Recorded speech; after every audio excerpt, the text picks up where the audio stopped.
Welcome once again to another episode of Metal Invaders here on Radio Free Satan. This week I present an interview with Snowy Shaw. Snowy is a Swedish heavy metal musician. He has played with many heavy metal bands like King Diamond, Dream Evil, Mercyful Fate, Memento Mori and more. Snowy is adept at playing guitar as well as drum and literally featured as a primary songwriter in Dream Evil. In October 2006, Snowy joined the symphonic metal band Tyrion, singing on the Gothic Kabbalah album and participating in the 2007 tour together with already established singer Matt Levin.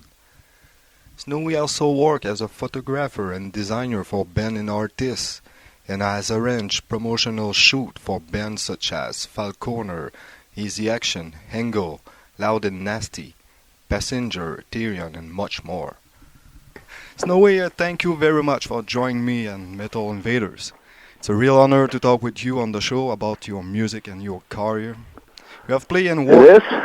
Yes. Okay, thank you for having me. You have played and worked with many bands and musicians. Just to name a few, I think is of King Diamond, Mercyful Fate, High Will, Dream Evil, Memento Mori, Notre Dame, and lately and currently with Tyrion. Yeah, that's right. You are also working on a new project, Triple X. Would you like to talk about Triple this X, yeah, that's right, yeah. Yeah, we just finished finished mixing the album like 2-3 weeks ago or something, so it's going to be mastered. We're waiting for the album cover to arrive from this guy in Brazil who's like a Marvel comic book painter, so he's been doing Batman and the Incredible Hulk and stuff like that, so yeah. We are very pleased with the album, so it's going to turn out pretty good, I think. Yeah. Excellent. You work with someone else on the album? Yeah, it's Chris, the guitar player, and then it's Rob, who plays bass. Yeah. Ah, okay. And we all three of us sing, so it's like this band with 3 people, each one play an instrument and each one sings. So it's like. I don't know if that is a very common thing nowadays. Maybe it's like what you could see with bands like Beatles or Kiss or Sweet or something like that. I mean, when you have 3 different singers in a band, that's very unusual, I think. But it's kind of cool because it sort of creates some sort of diversity and which style of the song suits the vocal personality the best. I mean, that's the one to give it a go. So yeah. It's kind of cool, I guess. You have a record at Sonic Train Studio owned by Andy LaRock of King Diamond. How was the experience, and when do you think we will be able to buy this album? I don't know. I mean, as soon as we mastered it, then we're going to take like pictures and stuff, photos and stuff for in a couple of weeks, I guess. And then I will start shopping for a deal with various labels and stuff. So we got very good words from everyone so far. I mean, everybody seemed really excited about the album. So far we only have a deal with Japan that I fixed because we used to be signed with the King Records for Dream Evil, and they were very enthusiastic about the whole thing because I was in the band and stuff. So far we only have like a deal with Japan and Mexico and the rest of South America also. So, but then we're going to focus on North America and Europe and maybe Scandinavia and so forth. So I don't know what's going to happen really there, but I should say that maybe we should try to aim for September, October, a release around that time, I guess. Ah, cool, excellent! I can't wait to get my copy of this one. Yeah, absolutely. I really love the last album of Tyrion, Gothic Kabbalah, on which you appear as a singer.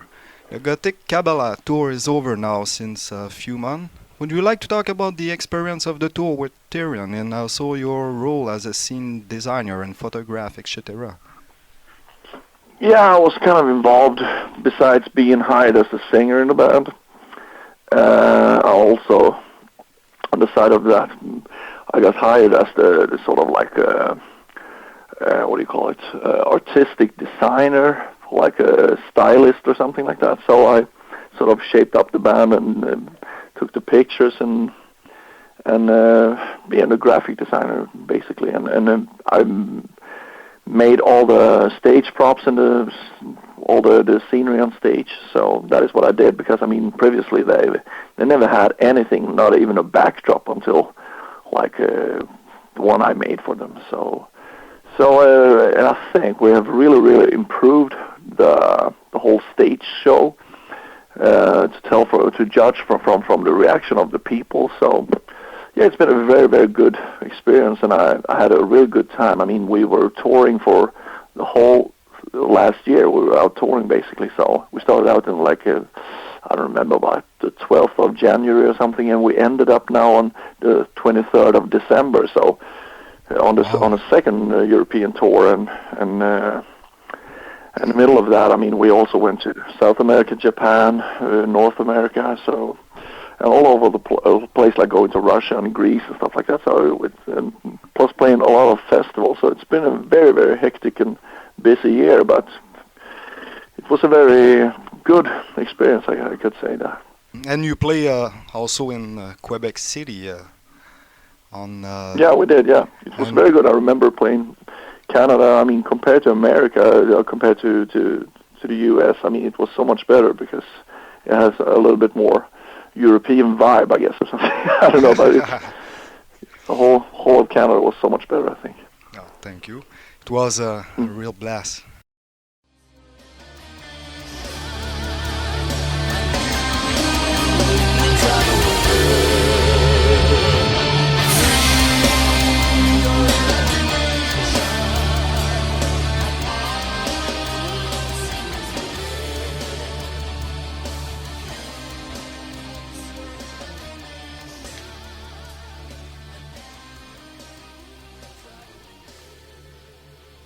I'm back on the phone with Snowy Shaw, live from Sweden.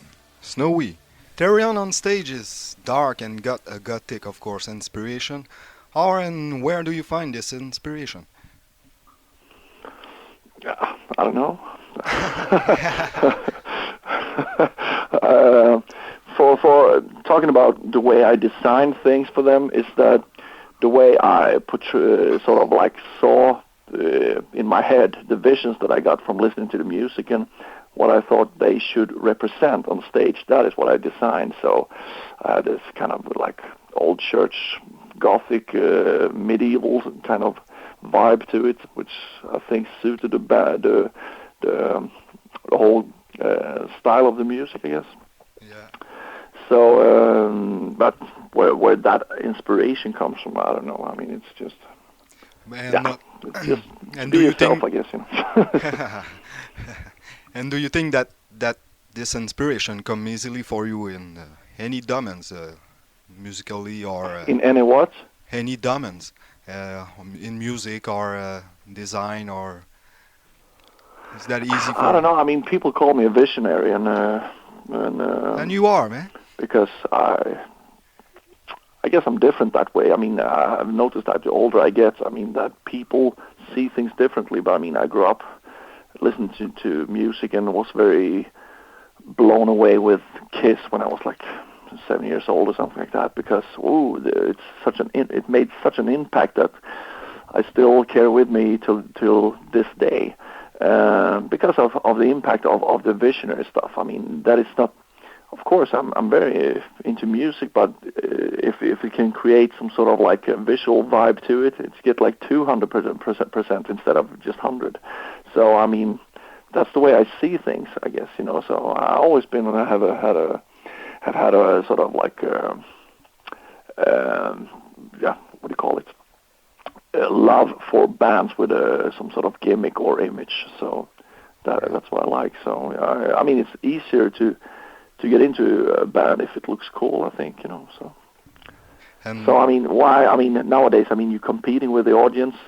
Records don't sell that much anymore because everybody's downloading and stuff. So now you're competing with being a good live act and just standing there in blue jeans and greasy hair. I mean, that is boring. So you got to put up with something extra, I think. So, and not just because of that, because I mean, for me, I mean, think you got to give the audience something extra to, they pay a lot of money to go to see you. Maybe they are satisfied with just hearing the music, but if people are standing with their backs towards the crowd, I mean, that's pretty boring, I guess, and you should deliver a whole concept and make a good experience for people, like some sort of spectacular show. I think that's cool. And I would say that you do it very well, sir. Okay, thank you so much. Yeah, I just do what I do, I guess. You are a very gifted musician, not only as a drummer, but also as a guitarist and singer. What is your favorite instrument when it's come time to compose, and why this one is in particular? I like to compose on the drums. No, I don't play the drums that much any longer because, I don't know. I don't have time, or it's not the biggest priority for me, I guess, so. But I mean, when it comes to writing music, I mean, it has to be, I write basically based on the melodies and harmonies and stuff like that, so, but it's guitar, either if it's electric or acoustic guitar, it doesn't matter really, or I can play bass or maybe a piano or some sort of keyboard or something, so. Yeah, I mean, that's what I like the most. I mean, my biggest passion, I should say, is to be creative and write music and come up with different concepts and so on. So that's what I like. So. Excellent. And you talk about Kiss before. I wanted to ask you, which musician would you consider to be an influence on your music? Sorry, and why this one? There are so many. I mean. Yeah. When I mention Kiss, I mean, it's more or less, I mean, their music is just like a bonus. Yeah. I mean, because, I mean, if they wouldn't look like they did back in 76 or something, I mean, I wouldn't really get into them because, I mean, then I could just listen to Kansas or Dr. Hook or Uriah Heep or whatever. But, I mean, they looked so much cooler. I mean, they looked like cartoons, and I was really into horror comics and stuff when I was a kid, So, yeah, of course, that is a big thing. But, musically, I mean, there are tons of people I like. Yeah, I mean, there's a lot of good bands nowadays, but, things that I grew up listening to, and a lot of, I don't know, Manowar, whatever, Uriah Heep, whatever, I don't know. Glam bands like Sweet or, Rush. Yeah, it's a very odd thing, I guess, but a lot of bands, I guess. And for classical music, do you have any preference or? Not really. I mean, I don't listen that much to classical music. I had a period when I was like 18 or something, and I wanted to explore that kind of thing. So I went to the record store and asked for some, not this bullshit Mozart happy major boring music. So I wanted real satanic. I mean. What I like is more or less like the what do you call it, the overtures for, or the main themes for films like Halloween, for example, or Danny Elfman is a very good composer. He did everything that you can hear, so he's such a good guy. I mean, and also John Barry, who wrote James Bond themes. I tend to like more of that kind of film score or movie score, that kind of soundtrack music, because those guys, they kind of pushing the limits or break the boundaries or whatever you say, like breaking the rules, I guess, because it's like pretty weird harmonies and going against the grain, I guess. It's good music, yeah. That's what I like the most, I guess.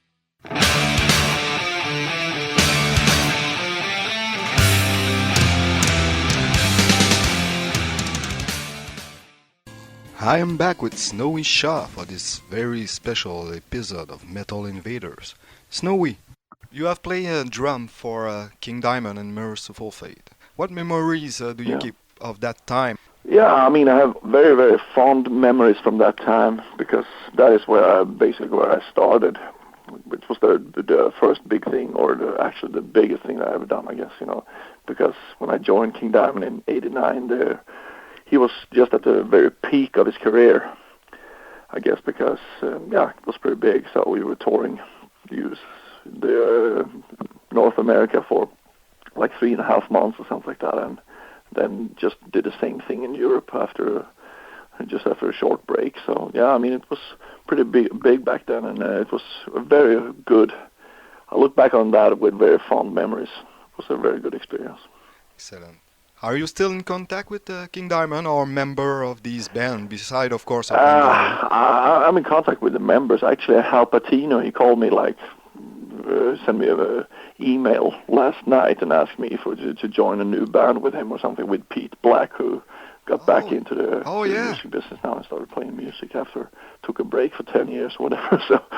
So I mean, I'm in contact with a lot of the people like Mike Weed and Adler Rock and Mickey D and stuff, but not with King himself, because he's a little bit withdrawn nowadays, I guess, Mm-hmm. So I haven't really talked to King for several years. Yeah. Oh, do you think? Unfortunately. Do you think we could see yourself back on the road with Mercyful Fate or King someday? Do you think? If Mercyful Fate would get back together nowadays, these days, I mean, it should be with a real. I was there with a reunion of the original lineup, with the exception of me, because I was not original member, but I don't think it will happen really. I mean, they haven't spelled it out like, okay, we quit or anything like that, but they just took a break for 8 years or something like that. But yeah. I don't know. King Diamond is another thing. Maybe, I don't know. You should never say never. That's all I can say, really. They asked me a couple of times, but the timing didn't feel right. So who knows? Maybe in 10 years. Snowy, if you could play on stage with any musician of your choice, alive or dead, with who would you like to do this and why? I don't know. Let's see. There's a lot, I guess. I mean, honestly, I would love to play with AC/DC. Oh, yeah? And no matter what instrument I play, I mean, if I play guitar or bass or drums or whatever, because, I mean, I think that is so fucking groovy that I would totally lose it. That's my favorite, I think. Ah, cool. I did not expect this band, but it's really cool. I see you in yeah, but I mean, it's like meat and potatoes. You can have all the fancy bullshit, whatever, but it all comes down to back to basics, and it's AC/DC, because, I mean, that's the coolest thing, and then you can be drunk, or you don't have to worry too much about your chops or warming up or whatever it is, or all that bullshit. So, I mean, it's just rock and roll, and it's straightforward, and it's so groovy, and I think it's so cool. So, yeah, sometimes I tend to forget that, but, AC/DC is the coolest thing, I think. Excellent. Snowy, it has been a real pleasure to do this interview with you today, and I would like to wish you good luck for me too, with all your upcoming project. Is there anything else you would like to say to our listener? Yeah, I should say hello and thank you so much for all the support through the years or whatever, and keep your eyes and ears open. So for any new projects, I'm going to do my solo album now, and also this Triple X thing. Of course we will. So I hope we can release the album, like I said, in September or October or something like that, and we can come to play Quebec or all over Canada or all over the planet, actually. Excellent. Sorry. Merci beaucoup. Oh, excellent. Yeah. Bien, merci beaucoup, Snowy. Again, it was a real pleasure.